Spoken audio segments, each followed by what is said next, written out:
Sa isang baryo sa Abra may ilog na bawal lapitan kapag tag-init, hindi dahil walang tubig, kundi dahil minsan bigla itong natutuyo.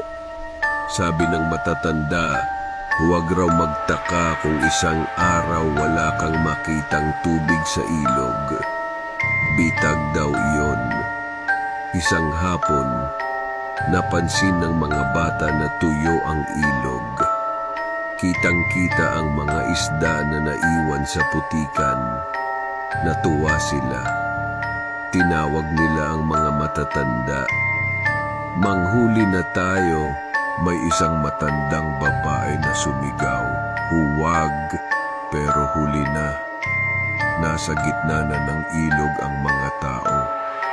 Nagpipitas ng isda. Nagtatawanan. Biglang may narinig na malakas na ugong mula sa malayo.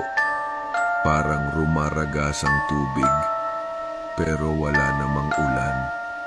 Napatingin sila sa dulo ng ilog. May paparating. Hindi lang tubig. May mga maitim na hugis sa alon.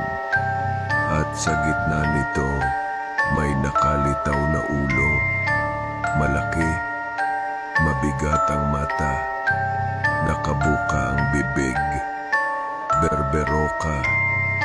Biglang bumalik ang tubig ng ilog, isang bagsakan. Walang oras tumakbo, walang oras sumigaw. Tinangay ang lahat ng nasa gitna. Kinabukasan bumalik sa normal ang ilog. Tahimik, parang walang nangyari. Pero may napansin ang mga tao sa pampang. May naiwan na isang bakol ng isda. At sa putik sa tabi nito, may malaking bakas ng kamay. Hindi sa tao.